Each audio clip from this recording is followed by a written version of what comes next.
Guys, welcome back to another video. So जो भी मेरे भाई बहन ये इस वीडियो को देख रहे हैं, सो उनको बहुत ज़्यादा इंतजार था इस वीडियो का, क्योंकि मैं इसमें बताने वाला हूँ कि आप अपने जो मार्क्स हैं या सीजीपीए है उसको कैसे इंक्रीज कर सकते हो। देखो, आप एक इंजीनियर हो, सो आपको हार्ड वर्क तो करना ही करना पड़ता है, बट हार्ड वर्क से बढ़ के भी एक चीज़ होती है जो होती है स्टडी स्मार्ट या smart work. So hard work कर लो चाहे स्मार्ट वर्क कर लो। देखो, अगर आप स्मार्ट वर्क करोगे तो बहुत ज़्यादा प्रॉफिट होगा, एंड हार्ड वर्क करोगे एंड स्मार्ट वर्क नहीं करोगे तो प्रॉब्लम हो सकती है। ठीक, सो आज का ये जो वीडियो होने वाला है ये पूरा स्मार्ट वर्क के बारे में होने वाला है कि आप स्मार्ट वर्क कैसे करो। ठीक है, सो सारी चीज़ें यहाँ पे मैंने लिखी हैं एंड एक एक चीज़ को एक्सप्लेन करूँगा।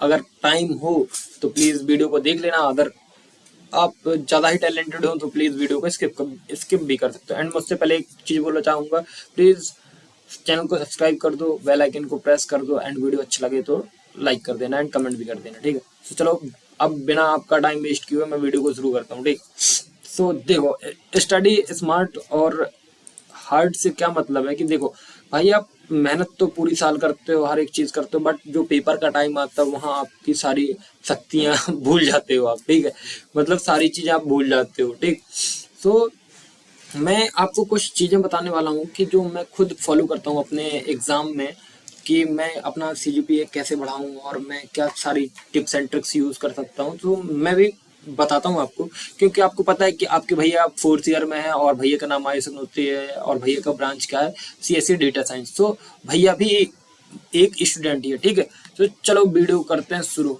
वाई स्टडी स्मार्ट, हमें स्टडी जो है स्मार्ट क्यों करनी चाहिए? बिकॉज सबसे बड़ा चीज़ है कि भाई अब अभी के time at the present syllabus हमारा बहुत बड़ा है और हमारे पास टाइम बहुत कम है। सपोज जिन भी बच्चों ने, जैसे अब कल जिनका M3 है उनकी बात नहीं करते हैं, जो फर्स्ट ईयर स्टूडेंट्स हैं हम उनको कंसीडर करके लेंगे कि जो हमारे फर्स्ट ईयर स्टूडेंट्स हैं उनका, जैसे किसी ने कोई पढ़ा नहीं, एग्जाम्पल के तौर पे एक एक्स बंदा है, उसने कुछ पढ़ा नहीं है एंड उसका 3 दिन बाद एग्जाम है, तो भाई सिलेबस बहुत बड़ा है एंड उसके पास क्या है, टाइम बहुत कम है। सो अब हार्ड वर्क करोगे, रॉन्ग स्ट्रेटेजी के साथ काम करोगे तो आपको एवरेज मार्क्स मिलेंगे। अगर आप हार्ड वर्क के साथ स्मार्ट वर्क करोगे तो आपका जो मतलब जो मार्क्स होंगे वो क्या होंगे, हाई स्कोर करोगे आप।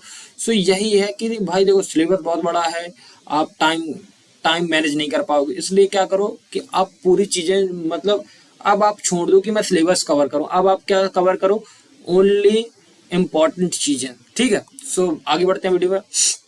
What is smart study? So देखो, अब आपको क्या करना है, जैसे कि मैंने प्रीवियस स्लाइड पे समझाया, तो स्मार्ट स्टडी क्या है?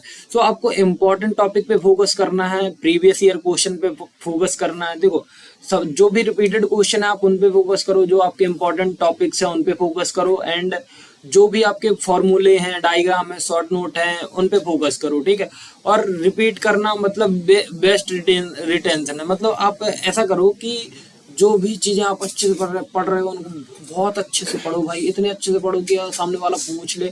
मैं तो आपको एक सजेशन दूंगा कि मैं जो पढ़ाता हूँ, आप मेरे अगर 30-40 मिनट की वीडियो देख लोगे इंपॉर्टेंट क्वेश्चन के सॉल्यूशन, सो भाई वो आपको चीजें रट जाएंगी, क्योंकि मैं जो पढ़ाता हूँ मैं आपके सीधे दिमाग में घुसा दूंगा। ठीक, सो आप क्या करो, देखो अपना पहले इंपॉर्टेंट क्वेश्चन कर लो, एंड आप प्रीवियस ईयर क्वेश्चन देख लो, फॉर्मूला अच्छे से पढ़ लो, डायग्राम कर लो, शॉर्ट नोट कर लो, और इतना ही कर लो। And how to select topic. So देखो, आप कैसे कैसे टॉपिक सिलेक्ट कर सकते हो। पहला तो मैं बता दूं कि इंपॉर्टेंट क्वेश्चन करो। सो सबसे पहला यही बताऊंगा मैं, क्योंकि आपको इंजीनियरिंग बॉयज चैनल पे इंपॉर्टेंट टॉपिक्स मिल जाएंगे। अगर इंजीनियरिंग बॉयज पे नहीं मिलते हैं तो आप कहीं और से ले लो, परचेज कर लो, बट मैं यही बोलूंगा कि जो इंजीनियरिंग बॉयज चैनल पे आपको इंपॉर्टेंट टॉपिक्स मिलते हैं वो 90% तो आपको मैच करेंगे ही करेंगे एग्जाम में। ठीक है, फिर अगर आप इम्पोर्टेंट नहीं देगा, इम्पोर्टेंट हो गए, एंड आप फिर 5 ईयर के जो आपके क्वेश्चन पेपर है, प्रीवियस ईयर क्वेश्चन, उनको एनालाइज करो, जो मोस्ट रिपीटेड टॉपिक है उनका एक लिस्ट बना लो, एंड फिर उनको पढ़ना शुरू करो प्रॉपर नोट्स बना के। सो आई थिंक इतना बन गया होगा। अब आता है टाइम मैनेजमेंट। तो 25 मिनट ही, देखो भाई, अगर आप एक क्वेश्चन को 20 से 25 मिनट दे रहे हो तो अच्छी बात है। ठीक है, क्योंकि जो आपका एक क्वेश्चन है वो 20 से 25 मिनट में हो जाता है, चाहे न्यूमेरिकल हो, चाहे डेरिवेशन हो, एंड चाहे आपका थ्योरी हो। तो भाई एक क्वेश्चन को 20 से 25 मिनट पढ़ो एंड समझो, और 5 मिनट का ब्रेक दो, एंड फिर उसके बाद अपना आंख बंद करके उस क्वेश्चन के बारे में सोचो कि मैंने क्या क्या पढ़ा है, एंड अपने मन में ही गुनगुनाओ कि हाँ इससे ये होता है, इससे ये होता है। तो सो इससे क्या होगा कि आपका जो ब्रेन का जो मतलब ब्रेन आपका भटकता रहता है ना, वो आपका एकदम आपके पास ही रहेगा। सो आपका पढ़ने में भी मन लगेगा, एंड आप चीज़ों को बहुत दूर तक या बहुत दिनों तक मेमोरी में सेव कर सकते रख सकते हो। ठीक, सो ये ट्रिक फॉलो करना बहुत अच्छी ट्रिक है, मैं खुद फॉलो करता हूँ। और मैं एक चीज़ बताऊँ कि जो आपके डिफिकल्ट टॉपिक्स हैं, आप प्लीज़ उनको मॉर्निंग में पढ़ो, क्योंकि मॉर्निंग में बहुत सारी चीज़ें ऐसी होती हैं जो कि याद हो जाती हैं और दोपहर या दिन में याद नहीं होती हैं। बट ठीक है, जैसा ही आपको सुटेबल लगे। ये तो मैंने अपने हिसाब से ही पॉइंट लिख लिया है कि मैं इसी चीज़ को फॉलो करता हूँ। एंड लास्ट 3 डेज में आप 80% रिवीजन पे ध्यान दो एंड 20% आप नए टॉपिक पे ध्यान दो, क्योंकि रिवीजन भी बहुत ज़्यादा जरूरी है। अगर आप रिवाइज नहीं करोगे तो आप सारी चीज़ें भूल सकते हो। सो टाइम देखो क्या क्या चीज़ होगा, मैं बता दे रहा हूँ आपको फिर से। स्टडी स्मार्ट, ठीक है। सो वाई स्टडी स्मार्ट, ये आप हो गया slide. What is smart study, ये हो गया। एंड हाउ सिलेक्ट टॉपिक्स मैं बता दिया हूँ कि इंजीनियरिंग बॉयज चैनल पे आपको इंपॉर्टेंट टॉपिक मिल जाएंगे, प्रीवियस ईयर क्वेश्चन देख लो और मोस्ट रिपीटेड क्वेश्चन का लिस्ट बना लो। ठीक, एंड टाइम मैनेज कैसे करना मैंने आपको ये भी बता दिया। एंड जो नेक्स्ट स्लाइड है मेमोरी हैक्स। सो मेमोरी के हैक्स क्या है कि सबसे पहले आप क्या करो, देखो मैं चीज़ें बताता हूँ आपको कि किस चीज़ें कैसे काम करेंगे। ठीक, मेमोरी हैक ऐसे होगा कि भाई देखो, अगर आपने भाई आप इतना समझ लो कि अगर आपने एक चीज़ कर ली, अपने माइंड पे कंट्रोल कर लिया ना भाई, तो आप ये समझो कि आपने सब कुछ कर लिया, क्योंकि माइंड पे ही कंट्रोल करना बहुत ज़्यादा प्रॉब्लमेटिक है। सो मेमोरी हैक्स ऐसे हैं कि देखो, सबसे पहले तो आप ऐसे नोट्स बनाओ। मैं तो बोलता हूँ कि आपको अगर इंग्लिश समझ में नहीं आती तो भाई हिंदी प्लस इंग्लिश में नोट्स बनाओ, बट ऐसी भाषा में नोट्स बनाओ कि अगर आप उनको एक बार पढ़ो तो आपसे कोई पूछ ले तो आप उनको इंग्लिश में नहीं बोल पा रहे तो हिंदी में बता दो, एंड हिंदी में आप ट्रांसलेट करके तो पेपर में लिख सकते हो ना। तो भाई ये बहुत इंपॉर्टेंट चीज़ है। इससे क्या होगा कि आपकी मेमोरी में आपके क्वेश्चन आंसर, आप क्वेश्चन एंड आंसर आपके दोनों हमेशा मेमोरी में ही रहेंगे। बट आप जो चीज़ें रट्टा मारोगे वो 10 मिनट बाद आपके दिमाग से साफ हो जाएगी। देखो, फ्लो चार्ट बनाओ, अच्छे से अपने हैंड रिटन नोट्स बनाओ, एंड सारी चीज़ें वेल ऑर्गेनाइज फॉर्म में लिखो कि एक बार आप पढ़ो और आपको समझ में आ जाए। फ्लो चार्ट बनाओ, डायग्राम बनाओ, एंड मैप्स बनाओ, जो भी है आप अपने हिसाब से करो। और एक बार सोने से पहले जब आप सोने जा रहे हो उसके 1 घंटे पहले आप पढ़ाई करो एंड रिवाइज करो। तो उससे क्या होता है, बूस्ट होता है लॉन्ग टर्म मेमोरी में। ठीक, ये मतलब मैं हवा में बात नहीं कर रहा हूँ, ये बात है, क्योंकि अपन पढ़ के सोते हैं ना तो वही सारी चीजें चलती हैं कि हाँ भाई ये पढ़ा था। बट अगर हम कुछ और सोच के सोते हैं तो वही चलता है दिमाग में। अब आता है how to write in paper.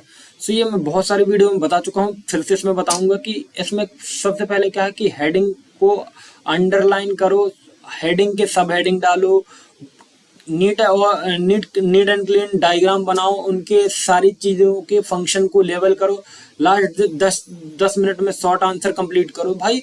तो सबसे पहले ये है कि देखो, या तो आप शॉर्ट आंसर पहले कर लो जो आपसे नहीं बन रहे हैं, मतलब पहले आपको वो सारी चीज़ें करनी है जो आपसे बन रहे हैं, एंड जो आपसे नहीं बन रहे हैं उन सब चीज़ों को लास्ट में करो। ठीक है, हेडिंग अच्छा से लिखो, हेडिंग के सब हेडिंग है तो उनको अच्छे से लिखो, and neat and clear diagram बनाओ और अच्छे से सारी चीज़ों को लेवल करो, एंड अच्छा वे ऑफ प्रेजेंटेशन होगा तो अच्छा मार्क्स मिलेगा। जितना बढ़िया वे ऑफ प्रेजेंटेशन रहेगा आपके कॉपी में, जितनी अच्छी हैंड राइटिंग, जितना अच्छा प्रेजेंटेशन कॉपी का, उतना अच्छा मार्क्स मिलता है ये। ठीक है, अब इतनी बातें समझ में आ गई। नेक्स्ट स्लाइड पे आते हैं। Don't skip. देखो, डेफिनेशन हो गया एंड शॉर्ट नोट्स हो गया। ये बहुत मतलब आप इनसे बहुत इजिली क्या कर सकते हो, स्कोर कर सकते हो। क्योंकि देखो, डेफिनेशन, एक बात समझ लो कि अगर आप 4 पेज का थ्योरी का क्वेश्चन लिख रहे हो तो 4 पेज का थ्योरी का क्वेश्चन कोई भी पढ़ने वाला नहीं है, क्योंकि इतना किसी के पास टाइम नहीं है। तो भाई अगर आप कहीं बीच में भूल भी जाते हो तो अपने मन से भी थ्योरी ऐड कर सकते हो, बट आप लोग क्या करते हो, आप लोगों को करना ही नहीं है, भूल जाते हो, करना ही नहीं है। सो भाई ये सब मत करो। देखो, डेफिनेशन और शॉर्ट नोट्स का यही फायदा होता है कि आप कुछ भी लिख दो। हाँ, रिलेवेंट लिखना, एंड बीच में कुछ भूल जाओ तो आप अपने मन से भी लिख सकते हो, तो आपको उसका एडवांटेज मिलेगा। जो डिफरेंस बिटवीन आते हैं उनको अच्छे से लिखो, and graphs and small derivation को अच्छे से करो। तो भाई ये सारी चीजें आपको स्किप नहीं करनी है, ठीक। एंड जो लास्ट चीज है, क्विक एक चेकलिस्ट बनाओ, या अपने माइंड में रखो कि कैलकुलेटर लेके जाना है, पेन लेके जाना है, आपका जो एडमिट कार्ड है, एंड ये सारी चीजें लेके जाओ, ठीक है। एंड लास्ट मिनट पे रिवीजन करो, ओनली आपके नोट्स रिवीजन करो, और कहीं से चीजें मत देखो, क्योंकि जितना आप पैनिक करोगे उतना दिमाग आपका भटकेगा, और उतना ही ज्यादा पेपर के पहले टेंशन होता। तो आपको बिल्कुल टेंशन लेके पेपर देने नहीं जाना है। And you got this, believe in yourself, attempt full paper, study smart, stay calm and score high. So मेरा यही है कि अपने ऊपर खुद पे भरोसा रखो कि भाई मैं कर लूंगा। मैं एक ही चीज बोलूंगा कि भाई कोई भी यूट्यूबर हो एंड कोई भी कुछ हो, जब तक आप अपने पे सेल्फ कॉन्फिडेंस नहीं है आपको, सो आप कुछ नहीं कर पाओगे। सो मैं यही बोलूंगा कि भाई आप अपने आप को पहचानो। आपने बहुत अच्छे से 11th-12th एंड सारी चीजें पढ़ी है, अपने खुद पे बिलीव करो कि भाई मैं कर सकता हूँ। तो बाकी यही बोलना चाहूंगा। एंड मैं ये आपको पहले ही बता दिया हूँ कि मैंने इंपॉर्टेंट डाल दिए हैं, एंड आप लोग जाके देख लीजिए। एंड ये वीडियो का बहुत सारा डिमांड था, दैट्स वाई मेरे को बनाना पड़ा। एंड आप लोग जाके देख लीजिएगा कि मैं अपने आरजीपीवी एग्जाम में कैसे लिखता हूँ, क्योंकि ये वाला वीडियो भी बहुत ज़्यादा इंपॉर्टेंट है। सो आई होप ये वीडियो क्लियर हो गया होगा कि आप स्टडी स्मार्ट कैसे कर सकते हो। सो मिलते हैं नेक्स्ट वीडियो में, तब तक दिल करे तो यार सब्सक्राइब कर लेना, बस इतना ही बोलना चाहूँ। Thank you.